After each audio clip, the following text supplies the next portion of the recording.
Chapter 1. The Unusual Key. Detective Victor Stern manoeuvred his 1961 Citroën DS19 onto the rain-soaked drive leading to Ravenwood Manor, an imposing structure that seemed to hoard secrets as diligently as it hoarded history. The air, thick with the scent of wet earth and untold stories, greeted Stern as he approached the entrance. His reason for being here? A missing person case that unfolded like a soap opera cliffhanger and led him to this enigmatic estate where whispers echoed in every corner, and the staff probably had a more intricate backstory than a daytime drama. Mrs. Blackthorne, the manor's self-appointed gatekeeper, waited beneath the entrance arch, gloved hand extended with a key that looked more like an artifact from a bygone era. Detective Stern, welcome to Ravenwood. This key isn't just a prop, it's your backstage pass to Ravenwood's drama, Break a Leg. At the door, Stern was greeted by Mr. Thorne, the man of the house, shadowed by the butler. Inside, the manor's corridors unfolded like chapters in a psychological thriller, each turn revealing more layers, more questions, and a sense that everyone was a suspect with their own hidden agenda. Mr. Thorne, a character so enigmatic he could have been auditioning for a solo act in a one-man show, mumbled something about excusing himself for important business and that Bainbridge would show him to the dining room where Lady Clarissa would assist in the case. Thorne moved down a long corridor with a pressing statement. Ravenwood, dear detective, is a puzzle wrapped in a mystery-wearing couture. That key, consider it your VIP ticket to the front row of this drama, Thorne's tone suggesting he was a supporting actor in a grand theatrical production with a penchant for overacting. Stern followed Bainbridge deeper into the old building. They outward an open room, adorned with maps as tangled as the web of intrigue surrounding the manor.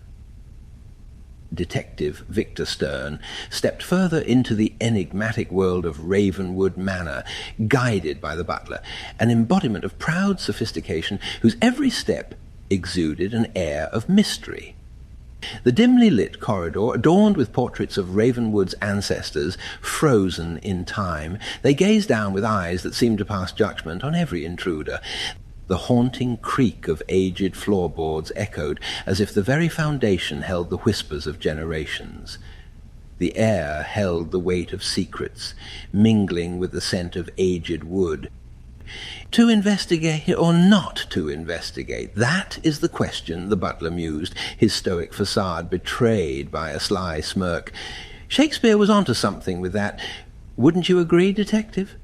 The words hung in the air, resonating with the mansion's own contemplative atmosphere, only to be broken with Stern's reply. I think you may have misquoted. As the butler opened doors to allow entry, he looked at Stern with contempt. They were off to a good start. The dining room unfolded before Stern like a tapestry of antiquity, where flickering candlelight cast dancing shadows on walls steeped in history. Lady Clarissa, the maestro of this peculiar symphony, welcomed Stern with a laugh that echoed through the room like a mischievous broken melody. Her dress was from a bygone era. Stern wondered when the last time the lady of the house had left the building. Judging by one string of cobweb dancing from her hat, he wondered if she had ever left at all. The look in her eye was timeless. Time had certainly forgotten Lady Clarissa. The intricately carved furniture and the play of light created an ambiance that hinted at centuries of hushed confessions. Detective, welcome. I hope you like scones.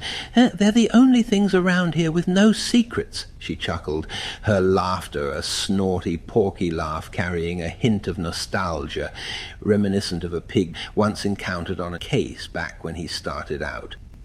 Stern's gaze wandered, contemplating the secrets of the antiques and stories they could tell, and if walls could speak, whether they would ever stop talking. I bet this room holds its fair share of secrets, Stern mused, a twinkle of nostalgia in his eyes.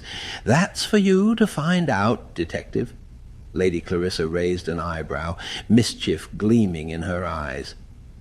Oh, detective, this house is a tricky creature. Sometimes it reveals more than it conceals. Enjoy the scones, and perhaps they'll spill some secrets too. Seizing the opportune moment, Stern inquired, Lady Clarissa, as you understand him here to further the investigation into Mr. Harrington's disappearance, any insights you could offer would be appreciated. Lady Clarissa's eyes held a flicker of intrigue as Detective Stern broached the subject of Mr. Harrington. The candlelight cast dancing shadows, creating an air of anticipation in the room. Well, said Lady Clarissa, I told the officers everything I know. She sighed, her gaze momentarily distant. A peculiar case indeed. I last saw him near the garden maze, a place where secrets intertwine with the foliage. The mention of a garden maze stirred Stern's curiosity. The garden maze? Could it be more than a mere botanical labyrinth? Lady Clarissa's laughter echoed a mix of amusement and mystery. Oh, detective, Ravenwood's maze is not just a tangle of hedges. It conceals pathways known only to those attuned to its secrets. Mr. Harrington was fascinated by its enigmatic nature. People have been lost in there all day. It's been there for a very long time and cultivated by the Ravenwood gardeners for hundreds of years. The Gardner family have been here longer than the Thorns.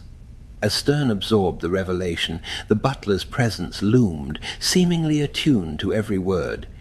It's said that the maze holds the echoes of past and present, a living testament to Ravenwood's mysteries. Stern pondered the connection between the garden maze and the missing Mr. Harrington, feeling the tendrils of the investigation weaving through the very fabric of Ravenwood Manor.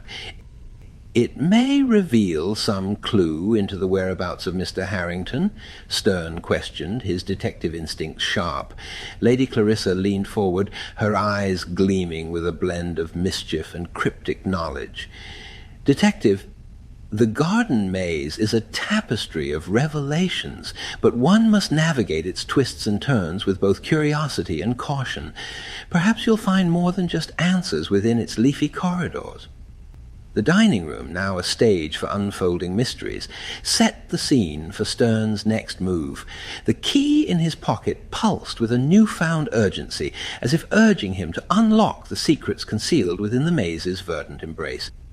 With Lady Clarissa's revelation about Mr. Harrington's last known location near the garden maze, Detective Stern found himself drawn into the intricate dance of Ravenwood's mysteries. As he ventured toward the garden, the butler led him slowly, a silent companion in this unfolding drama. The garden maze loomed before Stern, its verdant corridors promising both concealment and revelation. The air was thick with the fragrance of blooming flowers, masking the secrets that lingered within the labyrinthine hedges. Bainbridge handed Stern a small tin whistle that looked as old as the house. Stern looked at the butler questioningly. Bainbridge enlightened him. If you can't find your way, whistle and still you must stay. People do get lost. If you do, then Mr. Gardner the gardener or his daughter will come find you. Navigating the twists and turns, Stern couldn't shake the feeling that each step held significance. As he delved deeper, whispers of hidden passages and forgotten tales intertwined with the rustle of leaves. Our first clue? Stern wondered aloud, his voice absorbed by the leafy walls around him. As Detective Stern contemplated the mysterious inscription on the weathered bench in Ravenwood's garden maze, the cryptic message seemed to pulse with an otherworldly energy. The intertwining hedges whispered secrets, and every step felt like a dance with the unknown. The inscription read, "In the heart of twists lies the truth entwined. Seek the key where shadows are defined." Stern furrowed his brow, deciphering the enigmatic words that seemed to hold the key to unlocking Ravenwood's concealed mysteries. Driven by newfound purpose, Stern followed the maze's convoluted path, guided by the rhythmic pulse of the key in his pocket. Shadows cast by the foliage played tricks on his perception, and the air became charged with anticipation. As he rounded a particularly dense thicket, Stern stumbled upon a hidden alcove. There, partially obscured by ivy, he discovered a small, ornate box. The key in his pocket resonated with the box, urging him to unlock its secrets. With a cautious twist, Stern tried to open the box, to no avail. He signed to himself, "Would be nice if this actually went my way once in a while."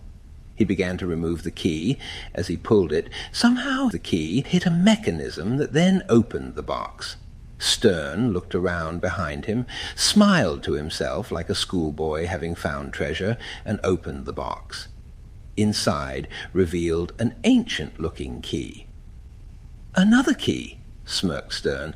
The found key was intricately adorned with symbols reminiscent of Ravenwood's enigmatic history. "Curiouser and curiouser," whispered Stern. The key seemed to hum with a mystic energy, resonating with the bench inscription's promise.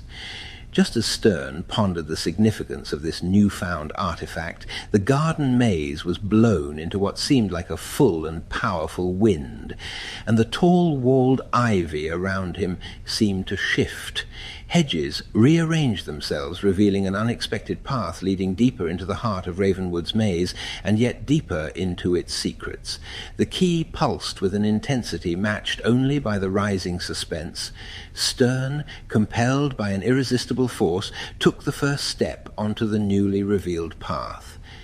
The air crackled with energy, and the distant echoes of laughter hinted at the mystery orchestrating this grand tapestry.